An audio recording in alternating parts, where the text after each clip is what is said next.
अहंकारी अर्जुन बागतीस सगळ्यांनी एकत्र बसून नाश्ता केला. मदतीसाठी आलेल्या इतर कामगार महिलांचा सोबत तुळसा दुपारचे जेवण बनवत स्वयंपाकघरातच थांबले. अदितीने तिला बाहेर येण्यासाठी कितीही आग्रह केला तरी ती बाहेर आली नाही. ती म्हणाली, मला इथेच ठीक आहे, तुम्ही लोक फिरायला जाऊन या. मी जरी चुकून बाहेर आले तरी माझे पूर्ण लक्ष स्वयंपाकघरातच अडकून राहील. तुमचे लग्न ठरले आहे, त्यामुळे तुमच्याकडे एकमेकांशी बोलण्यासाठी खूप गोष्टी आहेत.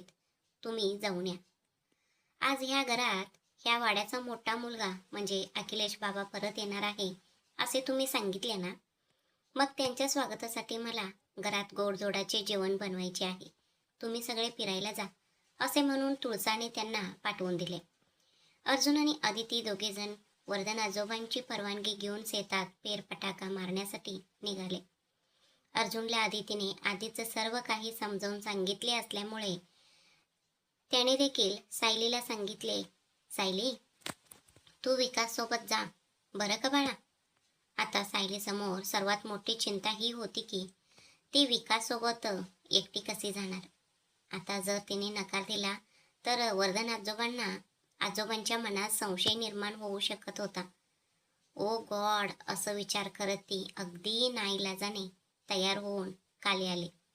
त्यावेळी वर्धन आजोबा विकासला सायलीला बाहेर घेऊन जाण्याबद्दल आणि फिरवून आणण्याबद्दल काही गोष्टी समजावून सांगत होते. ठीक आहे आजोबा, असे म्हणून विकासने त्यांचे म्हणणे मान्य केले. विकासच्या मनात देखील हाच विचार चालला होता की सायलीशी एकांतात बोलण्याची हीच अगदी योग्य वेळ आहे. ती स्वतःहून आपल्याशी लग्न करण्यास का तयार झाली, ह्यामागचे खरे कारण आज तिच्याकडून जाणून घ्यायचे असे त्याने मनोमन ठरवले. सायली खाली आली तेव्हा विकासने एकदा तिच्या चेहऱ्याकडे पाहिले आणि विचारले, निघायचं का. तिने हो म्हणून मान हलवली आणि ते दोघे वाड्याचा बाहेर आले. तेवढ्यात वर्धन आजोबांनी आवाज दिला, ए विकास, हे घे, ही गाडी घेऊन जा, असे म्हणत त्यांनी बुलेटची किल्ली त्याच्या हातात दिली. विकास म्हणाला, आजोबा, आम्ही चालतच जाऊन येतो ना. त्यावर आजोबा म्हणाले, 100 एकर जमीन आहे आपली. तू आणि माझी नात चालत फिरायचे म्हटले तर संपूर्ण शेत बघून यायला तुम्हाला 2 दिवस लागतील. आपली जमीन नक्की कोणती आहे हे समजले नाही तरी काही हरकत नाही. तुम्ही दोघे नुसती गावाभोवती एक चक्कर मारून या, असे म्हणून त्यांनी त्या दोघांना पाठवून दिले. विकासला देखील आजोबांचे म्हणणे पटले. त्याने गाडीची किल्ली घेतली आणि तो बुलेटवर बसला. सायली देखील त्याच्या मागे बसली, पण तिने त्यांच्यामध्ये थोडे अंतर ठेवले होते. दोघांचा प्रवास सुरू झाला. आजूबाजूला काही मोजकी घरे सोडली तर सर्वत्र फक्त हिरवळ शेते आणि मोठमोठी बागा दिसत होत्या. थोडे अंतर पुढे गेल्यावर जिथे लोकांची फार अशी वर्दळ नव्हती, अशा एका शांत जागी विकासने गाडी थांबवली. सायलीच्या हे लगेच लक्षात आले की विकास आता आपल्याशी ह्याच विषयावर बोलणार आहे. तिने आधीच विचार करून ठेवलेले उत्तर देण्यासाठी आपल्या मनात पूर्ण धैर्य एकवटले. सायलीजी, खाली उतरा, विकास म्हणाला. तेव्हा ती गाडीवरून खाली उतरून उभी राहिली. विकासने बुलेट व्यवस्थित पार्क केली आणि तो सायलीचा जवळ आला. आपण थोडे दूर चालत गप्पा मारूया का, त्याने विचारले. सायलीने फक्त मान हलवून होकार दिला आणि ती पुढे चालायला लागली. सायलीच्या पावलावर पाऊल ठेवत विकास तिच्या सोबत चालू लागला. तेवढ्यात तिथून जाणाऱ्या एका वृद्ध माणसाने विचारले, अरे कोण आहेत रे तुम्ही दोघे. त्यावर सायली म्हणाली, आम्ही वर्धन शेखावत यांचं वाड्यावर आलो आहोत. मी त्यांची नात आहे. ओ हो, होय का, आमच्या मोठ्या मालकांच्या घरचे पाहुणे आहात तर, असे म्हणत त्या माणसाने आपल्या हातातील शहाळ्यांच्या पेंडीतून 2 ताजी शहाळे सुरेख कापून त्यांच्या हातात दिले. हे आपल्या मालकांचेच शेत आहे का, विकासने विचारले. तेव्हा तो माणूस म्हणाला, हो, इथून पुढे 1 मैल गेले की एक मोठी टेकडी दिसेल. तिथपर्यंतची सगळी नारळाची बाग मालकांचीच आहे.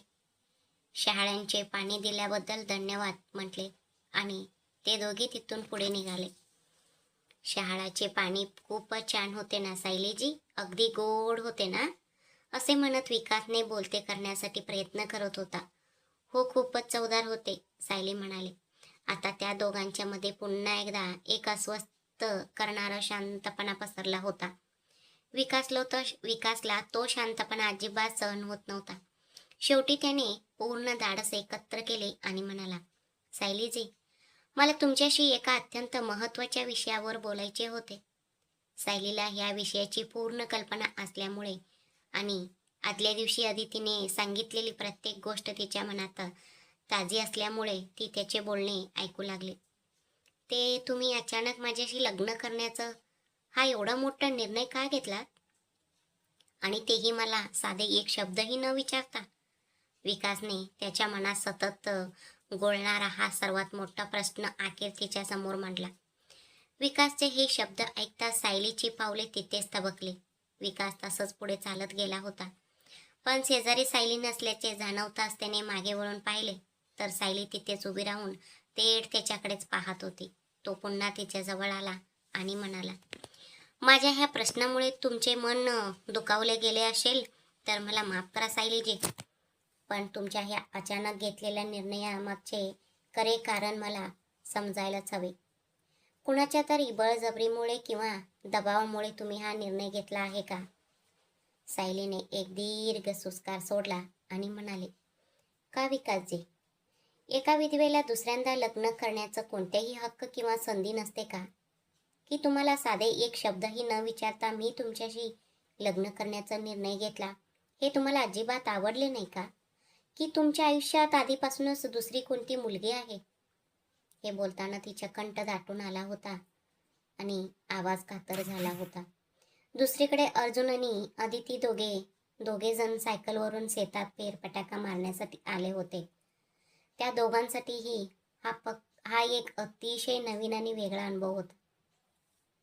सायकलवर पुढे अदितीला बसून अर्जुन सायकल चालवत होता. सायकल चालवताना अर्जुनची दाढी अदितीच्या पाठीला स्पर्श करत असल्यामुळे तिला गुदगुल्यासारखे होत होते. अर्जुन, तुमची दाढी टोचत आहे हो, ती म्हणाली. त्यावर अर्जुन आपल्या काहीस गंभीर आणि रोमॅन्टिक आवाजात म्हणाला, अरे वा, हे तर खूपच छान झाले.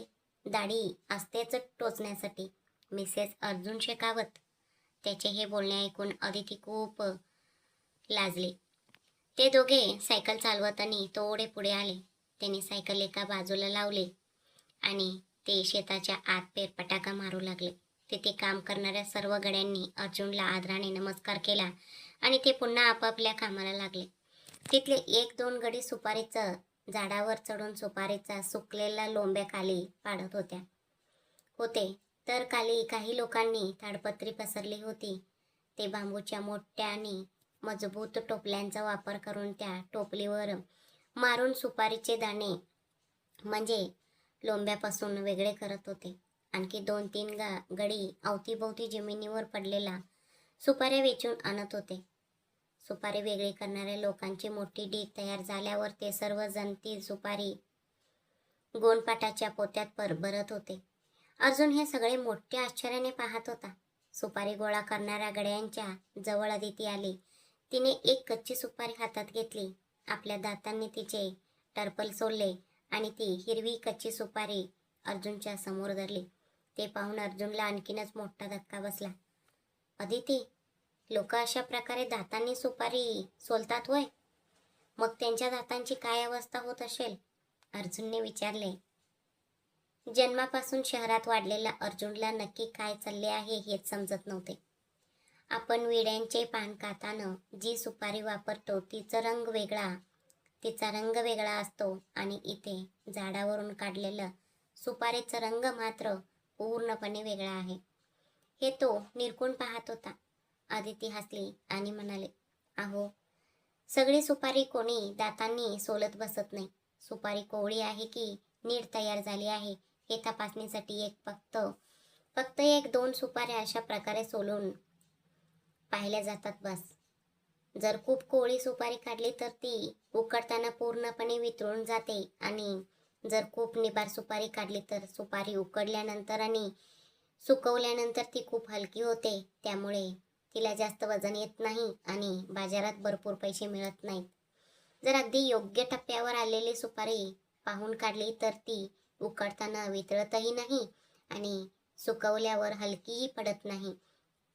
अशा सुपारीला बाजारात खूप चांगला भाव मिळतो. तिने सविस्तर सांगितले तेव्हा अर्जुन तिच्याकडे अगदी थक्क होऊन पाहतच राहिला. अदिती, तुला ह्या सर्व गोष्टींची एवढी अचूक माहिती कशी आहे? त्यावर ती म्हणाली, चला आपण थोडे पुढे जाऊया. असे म्हणत तिने त्याला तिथून थोडे दूर आणले. मग अर्जुनच्या डोळ्यात पाहत ती म्हणाली, मला हे सगळे कसे माहीत आहे विचारताय ना? बबन मामाच्या घरी अशा प्रकारे सुपारीचे काम चालायचे. तिथे सर्वांसाठी स्वयंपाक करताना आणि तिथल्या गड्यांच्या चहा कॉफी देताना मी हे सगळे जवळून पाहिले होते. त्यानंतरच्या काळात जेव्हा कोरोना आणि लॉकडाऊन सुरू झाले तेव्हा लग्न किंवा उत्तर कार्याचे कार्यक्रम पूर्णपणे बंद झाले होते. त्या कठीण काळात मी स्वतःही सुपारी सोलण्याचे काम करून पैसे मिळवले होते आणि त्या पैशांमधूनच मी माझ्या कॉलेजची फी भरली होती. त्यासोबतच बबन मामाच्या घरी स्वयंपाकाचे काम करून मिळणाऱ्या पैशांमधूनही थोडेफार पैसे बाजूला उरायचे. अदिती म्हणाली. तिचे हे कठीण दिवस आणि संघर्ष ऐकून अर्जुन शेखावतने तिला अत्यंत प्रेमाने घट्ट मिठीत घेतले. त्याच्या डोळ्यातून वाहणारे अश्रू जेव्हा तिच्या पाठीवर पडले तेव्हा अदिती मनातून फार व्याकुळ झाली.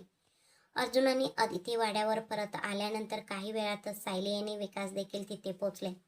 त्यांना पाहताच वर्तन आजोबांनी विचारले, कसं वाटलं मग आमचं गाव? त्यांनी विचारले, खूपच सुंदर गाव आहे आजोबा, आणि तुमचीच नारळाची बाग आहे म्हणून तिथे एका माणसाने आम्हाला शहाळ्यांचे पाणी पिण्यासाठी दिले. ते आम्ही प्यायलो, सायली म्हणाली. ते ऐकून आजोबा शांत झाले. तिकडे स्वयंपाकघरात अदिती तुळसाला स्वयंपाकात मदत करत होती.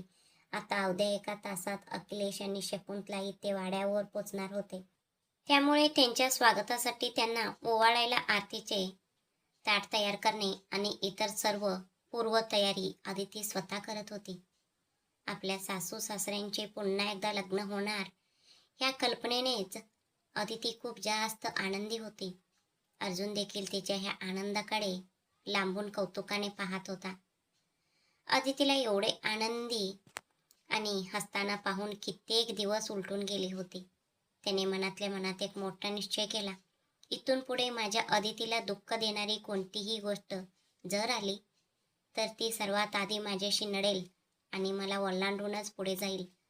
मी आता हिला जगातील सर्व सुख देईन आणि खूप खूप सुखात ठेवेन. तो ह्याच विचारात गुंग होता. स्वतः वर्धन आजोबा येऊन त्याच्या शेजारी उभे राहिले तरीही त्याला आजूबाजूच्या जगाचे काहीच भान नव्हते. साडी नेसलेल्या अदितीला न्याहाळण्यात तो इतका हरवून गेला होता की जेव्हा आजोबांनी त्याच्या खांद्याला स्पर्श करून त्याला भानावर आणले तेव्हा कुठे तो दचकला. आपल्या शेजारी आजोबा उभे आहेत हे पाहून तो म्हणाला, आजोबा, काही सांगायचे होते का? हो माझ्या लाडक्या नातवा, तू माझ्या सुनेकडे ज्या अशा टक लावून पाहत आहेस ना, जर माझ्या त्या गोड मुलीला तुझीच नजर लागली तर मी तुला अजिबात सोडणार नाही. हे डोक्यात नीट पीठ करून ठेव. असे प्रेमाने दटावत आजोबांनी त्याच्या पाठीवरून हात फिरवला. आजोबा, तुम्हाला मुलगा झाला, मग नातू झाला, त्या नातवाचे लग्न झाले आणि आता त्यालाही मूल होण्याची वेळ आली, तरी तुम्ही मात्र अजूनही खूप हँडसम आहात हो. किती खंबीर आहात तुम्ही. एक काम करा, तुम्ही दुसरं लग्नच करून घ्या आता. अर्जुनने हसत कॉमेडी केली. त्याचे हे बोलणे ऐकून वर्धन आजोबांनी त्याच्या पाठीवर एक हलकी दपकन मारली आणि म्हणाले, मूर्ख पोरा, माझेच थट्टा करतोस वय रे?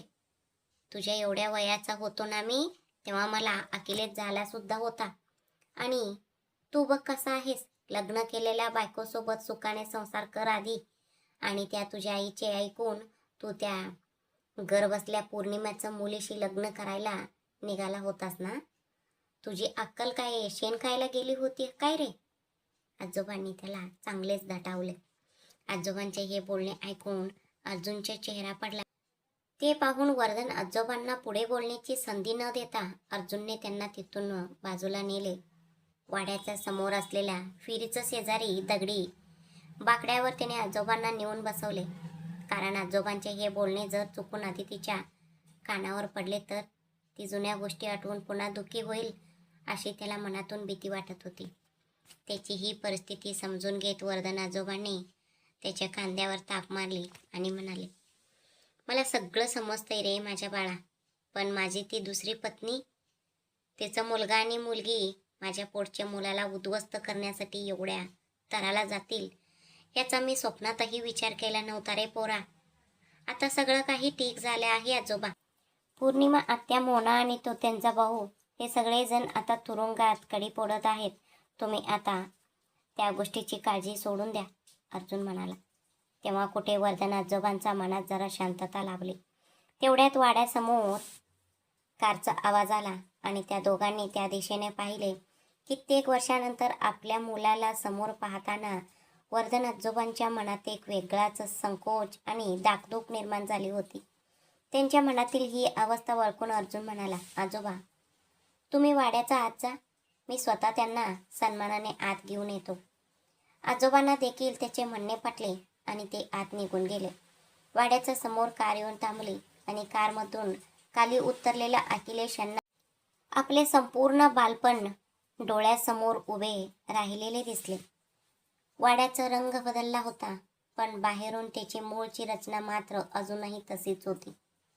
वाड्यासमोर असलेल्या मोठ्या अंगणात सुपारी, काळी मिरी, डाळी आणि नारळाचे वेगवेगळे ढीग करून ठेवलेले पाहून त्यांना जुने दिवस आठवले.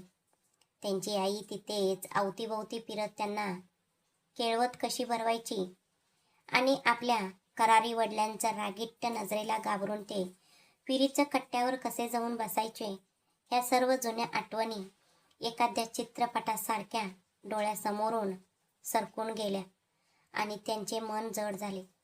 त्यांच्या डोळ्यांचा कडा पाण्याने भरून आल्या. दुसरीकडे शकुंतला यांच्या मनात मात्र शब्दातही सांगता येणार नाही अशी कमालीची दागदुख सुरू होती. वर्धन आजोबा माझा स्वीकार नक्की कसा करतील ह्या विचाराने त्या खूप घाबरल्या होत्या. आई बाबा असे म्हणत अर्जुन तिथे आला आणि त्याने त्या दोघांना घट्ट मिठी मारली व विचारले, प्रवास कसा झाला? खूप छान झालं रे बाळा, अखिलेश म्हणाले. बाबा तुमच्या स्वतःच्या घरात तुमचे मनापासून स्वागत आहे, असे अर्जुन म्हणाला. मग तो आपल्या आईच्या जवळ आला आणि म्हणाला, आई तुझ्या नवऱ्याच्या घरात तुझे स्वागत आहे, असे म्हणत त्याने त्यांना वाड्याचा मुख्य दरवाजासमोर उभे केले आणि मोठ्याने हाक मारली, अदिती आले, असं म्हणत अदिती तिथे आली. तिने तुळसा आणि सायलीला सोबत घेतले आणि अतिशय हसऱ्या चेहऱ्याने आपल्या सासू सासऱ्यांची मनोभावे आरती ओवाळली व त्यांना सन्मानाने वाड्याचं आत घेऊन आले. अखिलेश यांनी वाड्याचं आत पाऊल ठेवताच संपूर्ण घराकडे एकदा निरखून पाहिले. वाडा तोच जुना होता, पण त्याला आता थोडा मॉडर्न टच देण्यात आला होता. जुने पंखे निघून तिथे आता AC बसवण्यात आले होते. लोखंडी गजाच्या जुन्या काळातील खिडक्या बदलून तिथे आता मॉडर्न पद्धतीच्या खिडक्या लावल्या होत्या, ज्या सुंदर पडद्यांनी झाकलेल्या होत्या. पूर्वी जुन्या वस्तू किंवा देव ठेवण्यासाठी जी जागा केली होती तिथे आता एक मोठा आणि आकर्षक शोकेस बनवला होता. अक्षीयच्या लाकडापासून गोल आकारात नक्षीकाम केलेलं लाकडाला उत्तम प्रकारे घासून त्याला तपकिरी रंगाचा पॉलिश केला होता. त्यावर फुलांचा कुंडी ठेवता येईल अशी सुंदर कलाकृती बनवली होती. पण जुन्या जागा आणि वस्तू आता आधुनिक रूपात बदललेल्या पाहून अखिलेश एकटाक तिकडे पाहतच राहिले. बाबा, अर्जुनने अशी हाक मारताच अखिलेश बाणावर आले. अर्जुन, माझे बाबा कुठे आहेत रे? त्याने विचारले. ते त्यांच्या खोलीत आहेत बाबा. तुम्ही स्वतःच त्यांची खोली शोधून आईला सोबत घेऊन तिथे जा, अर्जुन म्हणाला. आपल्या वडिलांची खोली नक्की कुठे आहे हे आधीपासूनच ठाऊक असल्यासारखे त्यांनी हॉलच्या बाजूला असलेली ती खोली ओळखली आणि शकुंतलाचा हात धरून ते तिकडे निघाले. खोलीच्या आत पाऊल ठेवताच अखिलेश यांना पुन्हा एकदा आपल्या आईच्या जुन्या आठवणी दाटून आल्या. बेडच्या शेजारी असलेल्या आराम खुर्चीवर वर्धन आजोबा बसले होते. मी माझ्या मुलाशी आता इतक्या वर्षांनी कसं संवाद साधू, त्याला काय बोलू, ह्याच विचारात ते गुंग होते. बाबा एका अत्यंत आपुलकीने आणि प्रेमाने भरलेल्या आवाजाने खोलीचा दरवाजा घासला. तेव्हा वर्धन आजोबांनी दाराच्या दिशेने पाहिले. अखिलेश असे म्हणत ते फक्त जागेवरून उठून उभे राहिले. अखिलेश बाबांना स्वतःला आता नातवंडे खेळण्याचे वय झाले असले तरी आपल्या वृद्ध वडिलांना समोर पाहताच ते आपले वय विसरले आणि धावत पुढे जाऊन त्यांना घट्ट मिठीत घेतले. वर्धन आजोबांची मनस्थिती देखील यापेक्षा वेगळी नव्हती. अखिलेश असे म्हणत त्यांच्या पाठीवरून आणि अंगावरून प्रेमाने हात फिरवत आजोबांनी त्याला आणखीनच घट्ट मिठी मारली. हे सर्व भावनिक प्रसंग विकासने आपल्या मोबाईलमध्ये गुपचूप रेकॉर्ड करून घेतले आहे. ह्याची तिथे कोणालाच कल्पना नव्हती. सर्वजण हा अद्भुत क्षण मनापासून अनुभवत होते आणि त्यांचे डोळे भरून आले होते. आता वर्धन आजोबांचे लक्ष आपल्या सुनेकडे गेले. सायलीला आपल्या दिवंगत पत्नीचे रूप मानणाऱ्या आजोबांना तिला हे सुंदर रूप नक्की कुणाकडून वारशाने मिळाले आहे हे समजून त्यांचे मन आनंदाने भरून आले. शकुंतला देखील आजोबांकडे पाहत उभ्या होत्या. आजोबांनी इकडे ये सूनबाई अशा साधेने त्यांना जवळ बोलावले. तेव्हा पुढे येत त्यांनी सर्वात आधी आपल्या सासऱ्यांचा पाया पडून मनापासून आशीर्वाद घेतला. त्यांना प्रेमाने वर उठवत आजोबा म्हणाले, ह्या घराच्या कुलवधूला मला अशा परिस्थितीत सामोरे जावे लागेल असा मी कधी विचारही केला नव्हता ग सूनबाई, मला माफ कर. त्यावर त्या म्हणाल्या, बाबा तुम्ही अशी अजिबात बोलू नका. इतक्या वर्षाचा मोठ्या दुराव्यानंतर आज आपण सगळेजण एकत्र आलो आहोत. आमच्यासाठी हीच सर्वात मोठी शांतता आणि आनंद आहे. त्यांच्या ह्या समजूतदार बोलण्यावर वर्धन आजोबांनी आपल्या सुनेच्या डोक्यावरून प्रेमाने हात फिरवला. अहो आपले हे बाबा हुबेहूब आपल्या अर्जुन सारखेच दिसतात ना? शकुंतला यांनी नवल करत आपल्या पतीला विचारले. तेव्हा त्यावर अखिलेश हसले आणि म्हणाले, हो शकुंतला, पण तुला अजून एक गोष्ट माहीत नाही ना? असे म्हणत त्याने तिथेच भिंतीवर लावलेला आपल्या आईचा जुना फोटो दाखवला आणि म्हणाले, ती माझी आई आहे आणि आपल्या आईची हुबेहूब प्रतिकृती आपली सायली आहे. हे ऐकून शकुंतला यांना भूतकाळातील एक जुनी गोष्ट आठवली. पूर्वी एकदा कोणीतरी शकुंतला यांना म्हटले होते की तुमची मुलगी तुमच्यासारखी दिसत नाही आणि तुमच्या माहेरच्या लोकांसारखी दिसत नाही. बहुतेक ती तिच्या वडिलांच्या घरच्यांवर म्हणजेच तिच्या आजीवर गेली असावी. या गोष्टीची त्यांना आता आठवण आली. हो या हो, आपला अर्जुन जर हुबेहूब आजोबांसारखं दिसतो तर आपली सायली साक्षात तिच्या आजीसारखीच दिसते, त्या म्हणाल्या. बर, आता सगळेजण इथेच अशा गप्पा मारत असणार आहात की जेवायला येणार आहात? अदितीने स्वयंपाकघरातून बाहेर येत गोड आवाजात आठवण करून दिली. त्यावर आजोबा म्हणाले, अखिलेश बाळा, शकुंतला, चला हातपाय स्वच्छ धुवून घ्या. आपण सगळे एकत्र जेवायला बसूया. त्यानंतर सर्वजण जेवायला बसले. गप्पा गोष्टी करत करत जेवणाचा बेत सुरू झाला. जेवताना वर्धन आजोबांनी आपल्या एकाएकी आयुष्यात मुलासारखं धावून आलेलं विठ्ठलची सर्वांशी ओळख करून दिली. विठ्ठलला मनात कुठेतरी भीती वाटत होती की खऱ्या मुलाच्या आगमनानंतर आता घरचे लोक आपल्याला वाड्याबाहेर तर काढणार नाहीत ना?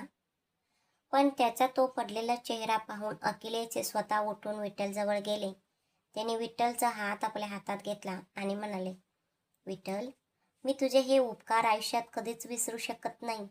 एक मुलगा म्हणून बाबांची जी सेवा आणि कर्तव्य मी करायला हवे होते ते सर्व कर्तव्य तू अगदी चोख पार पाडले आहेस. आता आम्ही परत आलो आहोत म्हणून तू आता तुझे स्वतःचे पहा आणि चालता हो असे म्हणणाऱ्या अत्यंत वाईट विचारांचा माणूस मी नक्कीच नाही. ह्यापुढे तू माझ्या सख्या लहान भावासारखंच या घरात राहशील. अखिलेशांनी विठ्ठलचा हात धरून हक्काने सांगितले. तेव्हा विठ्ठलच्या डोळ्यातून आनंदाश्रू वाहू लागले आणि तो ढसाढसा रडू लागला. त्यानंतर थोडा वेळ इथल्या तिथल्या गप्पा मारून झाल्यानंतर लांबचा प्रवास करून आल्याचं थकव्यामुळे अखिलेश आणि शकुंतला यांनी विश्रांती घेण्यासाठी आपापल्या खोलीत निघून गेले. आता अवघ्या 2 दिवसांवर येऊन टेपलेल्या आपल्या आईबाबांच्या पुन्हा एकदा लावल्या जाणाऱ्या लग्नाची जय्यत तयारी करण्यासाठी अर्जुन आणि विकास दोघेजण वाड्याबाहेर निघून गेले. तर दुसरीकडे घरातील महिला लग्नाच्या निमित्ताने लागणारे वेगवेगळे पारंपरिक गोडधोड पदार्थ आणि फराळ बनवण्यासाठी स्वयंपाकघरात गोळ्या झाल्या. अखिलेश कित्येक वर्षानंतर आज कुठेतरी डोळे भरून गाढ झोपले होते. आपल्या पतीला अशा निवांत स्थितीत झोपलेले पाहून शकुंतला यांच्या मनात देखील एक वेगळी शांतता लाभली होती. चला, अखेर प्रत्येकाचे आयुष्य एका योग्य टप्प्यावर येऊन पोचले आहे, असं विचार त्यांच्या मनात येत होता.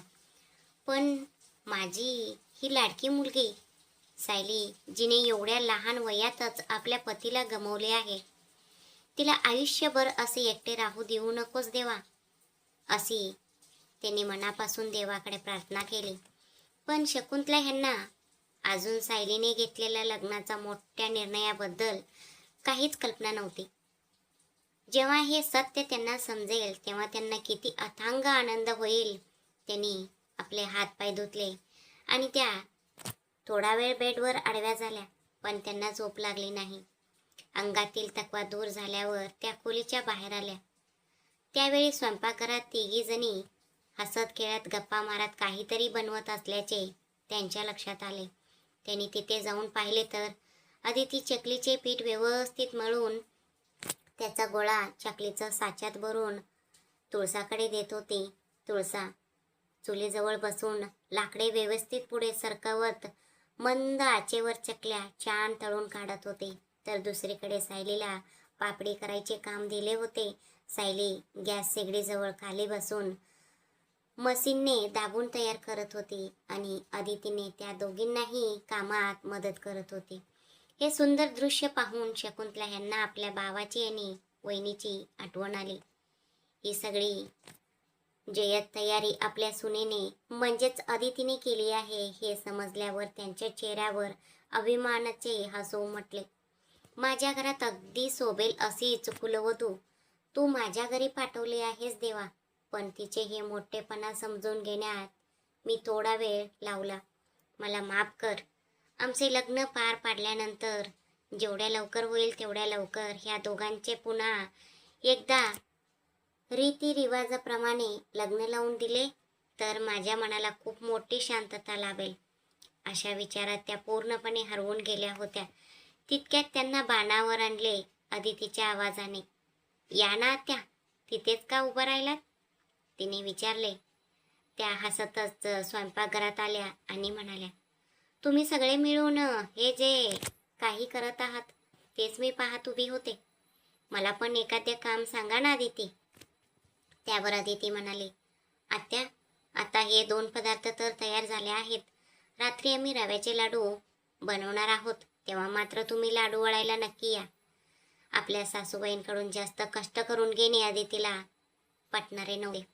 ठीक आहे बाळा, असे म्हणत शकुंतला यांनी सायलीचे शेजारी येऊन बसल्या आणि तिच्या डोक्यावरून प्रेमाने हात फिरवत विचारल्या, आजोबांना भेटून आनंद झाला का ग?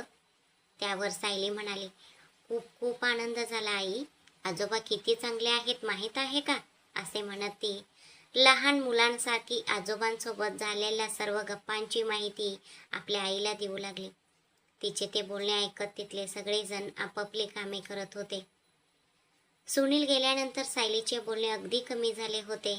आता कुठे ती इतकी आनंदी दिसत होती हे पाहूनच त्या सर्वांच्या मनाला खूप मोठी शांतता लाभली होती. अशाच धावपळीत आणि रोजच्या कामात 2 दिवस निघून गेले होते. वाड्याच्या समोर एक मोठा आणि सुंदर मांडव घालण्यात आला होता आणि सर्वात आधी अखिलेश व शकुंतला यांच्या हस्ते तिथे एक विशेष पूजा करून घेण्यात आली होती. त्या दोघांच्याही चेहऱ्यावर एक वेगळाच आनंद आणि समाधान ओसांडून वाहत होते. इतकी वर्ष पती जिवंत असूनही एका विधवेसारखे कठीण आयुष्य जगणाऱ्या शकुंतला यांना आपले पती सुखरूप परत मिळाल्यामुळे मनात एक प्रचंड मोठा आधार आणि धैर्य लाभले होते. वाड्याचा मुख्य देवघरातील देवांची पूजा अदितीने पूर्ण केली तर सगळेजण तयारी होण्याचं घाई गडबडीत होते. शकुंतला यांना अदितीने स्वतः पुढे होऊन त्यांनी लग्नासाठी निवडलेली ती हिरव्या रंगाची सुंदर साडी नेसवली आणि त्यांचे छान नटवण केले. वर्धन आजोबांनी स्वतः आपल्या दिवंगत पत्नीचे म्हणजे सायलीच्या आजीचे जुने सोन्याचे दागिने शकुंतला ह्यांना घालण्यासाठी दिले होते. ते दागिने अदितीने त्यांना घातले. आत्या, खरं सांगायचं तर तुम्ही खूपच तरुण दिसत आहात. माहीत आहे का, तुम्हाला लग्नाचा एवढा मोठा मुलगा आहे ह्यावर कोणी विश्वासच ठेवणार नाही. लोक त्याला तुमच्या लहान भाऊचं समजतील असे म्हणत अदितीने आपल्या सासूबाईंची खूप थट्टा केली आणि त्या वयातही त्यांना लाजायला भाग पाडले. अदिती, पुरे झाली तुझी ही थट्टा. आता तुझ्या दीटपणा खूपच वाढला आहे. थेट स्वतःच्या सासूबाईचंच खेचतेस वय, असे शकुंतला ह्यांनी म्हणाल्या. तेव्हा अदिती म्हणाली, अरे बाप रे सासूबाई, मी नाही तर मग दुसरे कोण तुमची थट्टा करणार सांगा बरं. बरं ठीक आहे, आता शांत बसा, मी जास्त त्रास देत नाही, असे म्हणून तिने सासूबाईचे नटवण पूर्ण केले आणि सायलीला त्यांच्याजवळ बसवून ती स्वतः तयार होण्यासाठी आपल्या खोलीत निघून गेली. अदितीने स्वतःसाठी क्रीम कलर साडीला मरून कलर काठ असलेली एक देखणी रेशमी साडी निवडली होती. ती साडी नेसताना तिला साडीच्या निऱ्या नीट पकडता येत नव्हत्या. तिने वरून तर निऱ्या व्यवस्थित एकावर एक जमवल्या होत्या, पण खाली पायाजवळ त्या नीट सेट करण्यासाठी कोणीच नसल्यामुळे ती खूप धडपडत होती. तिची ही अडचण देवाने ऐकली असावी. अगदी तसाच तिचा नवरा खोलीच्या आत आला.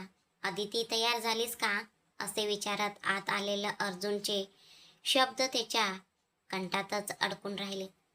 साक्षात सुंदर बाहुलीसारखी समोर उभी असलेल्या आपल्या बायकोला पाहून तिला प्रेमाने जवळ घेण्याचा मोह त्याला आवरत नव्हता आणि त्याला अजिबात राहवले नाही. तो लगेचच तिच्या अगदी जवळ आला. त्याने तिच्या कमरेभोवती आपले हात गुंडाळत तिला स्वतःकडे वळले आणि तिच्या मानेजवळ आपला चेहरा नेऊन एक मोठा दीर्घ श्वास घेतला. तिची ती उघडी मान आणि गळा त्याला अधिकच भुरळ पाडत होता. अर्जुनच्या ह्या अचानक केलेल्या कृतीमुळे अदितीला क्षणभर तिचे हृदयाचे टोकेच थांबल्यासारखे वाटले. पण पुढच्याच सेकंदाला बाणावर येत ती म्हणाली, अहो, हे काय करत आहात तुम्ही?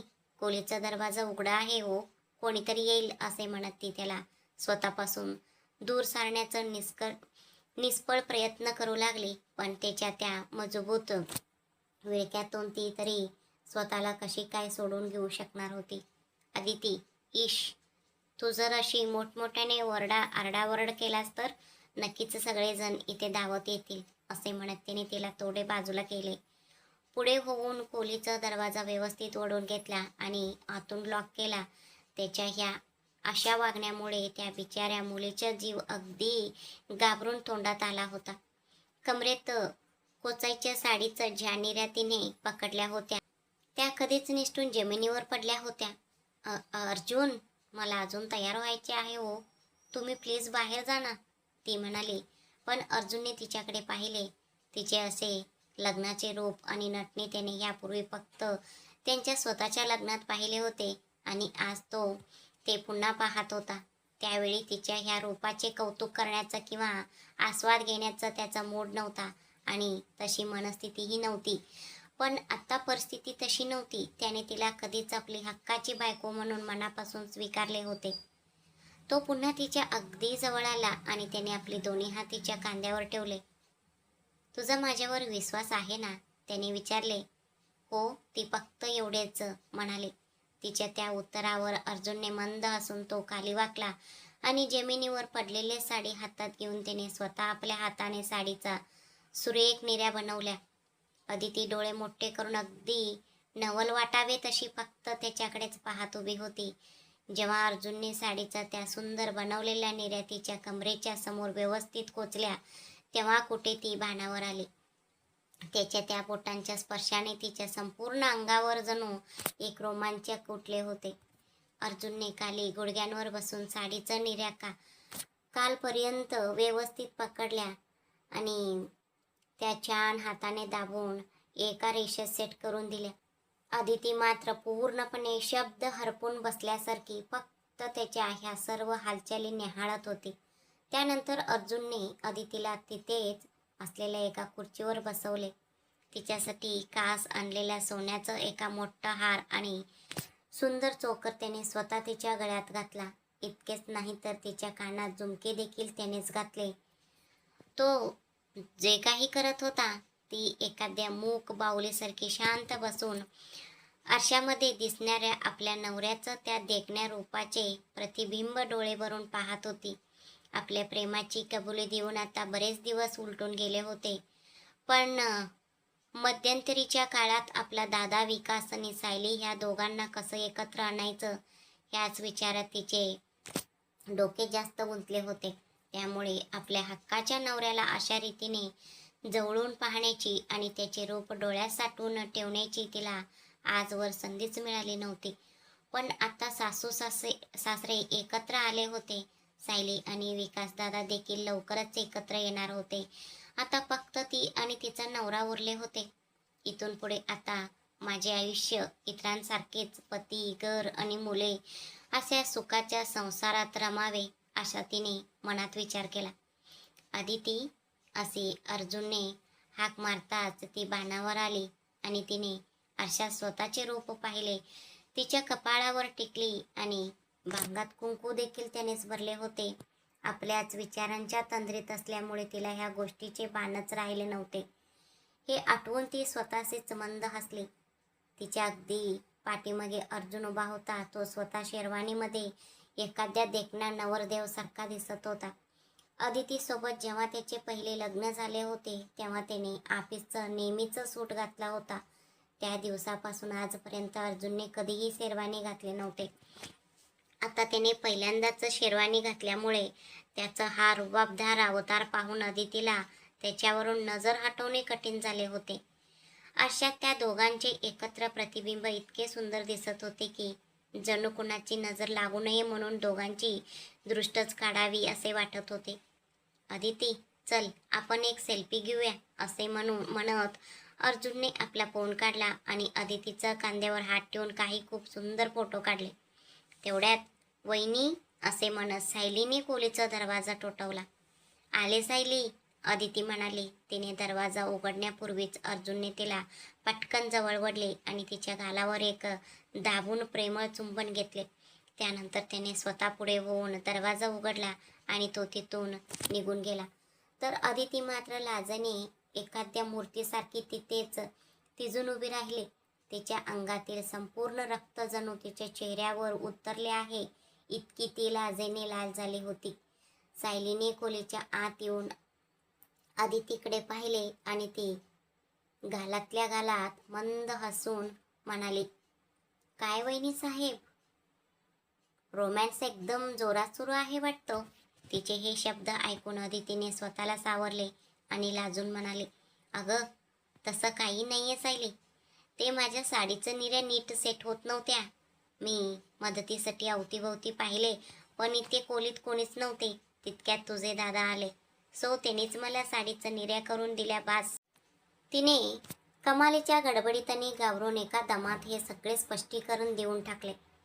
पण आपण काय बोलून गेलो हे लक्षात आल्यावर तिने स्वतःची जीभ दाताखाली दाबली.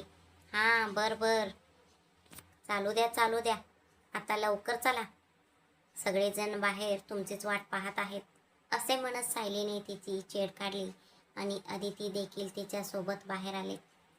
गावातील मंदिर अगदी जवळच असल्यामुळे सर्वांनी तिथे चालतच जाण्याचे ठरवले. पण नवरदेव आणि नवरी असलेल्या अखिलेश आणि शकुंतला यांना मात्र विठ्ठलसोबत कारमधून मंदिरात पाठवण्यात आले होते. अदितीच्या हातात पूजेचे ताट आणि साहित्य होते तर सायलीच्या हातात देवाला अर्पण करायचे नवीन वस्त्र होते.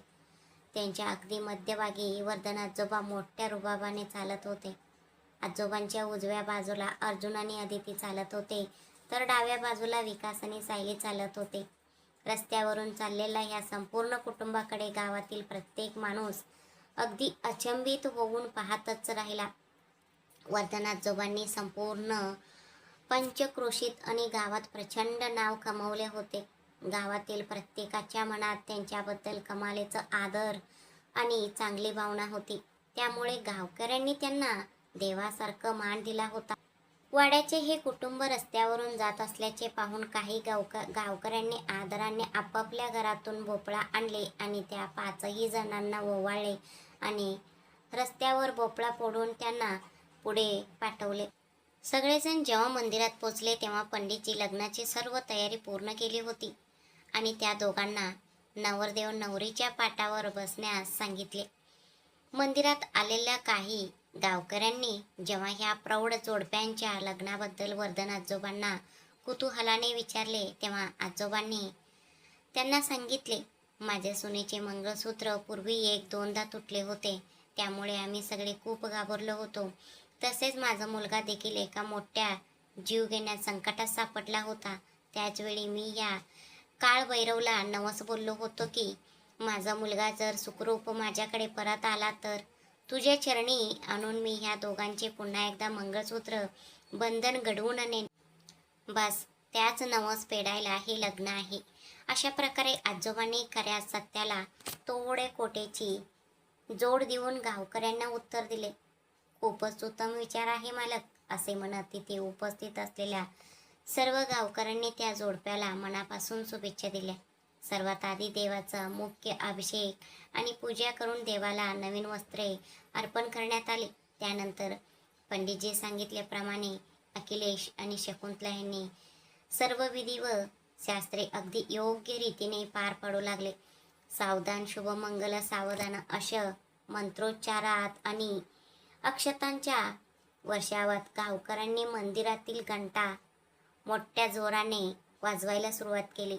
अखिलेश यांनी आपण जिवंत असूनही आजवर एका विधवेचे कठीण आयुष्य जगलेल्या आपल्या पत्नीच्या गळ्यात पुन्हा एकदा मंगळसूत्र बांधले आणि तिला सौभाग्यवती असण्याचा मोठा मान मिळवून दिला. शकुंतला ह्यांच्या गळ्यात ते पवित्र मंगळसूत्र पडताच त्या पुन्हा एकदा खूप भावूक झाल्या. त्यांनी देवाकडे हात जोडले आणि माझे जीवन आज खऱ्या अर्थाने सार्थकी लागले असे म्हणून त्यांनी मनातल्या मनात देवाचे आभार मानले. आपल्या पतीने बांधलेले ते पवित्र मंगळसूत्र त्यांनी आपल्या हातात धरले आणि भावूक होऊन डोळ्यांना लावले.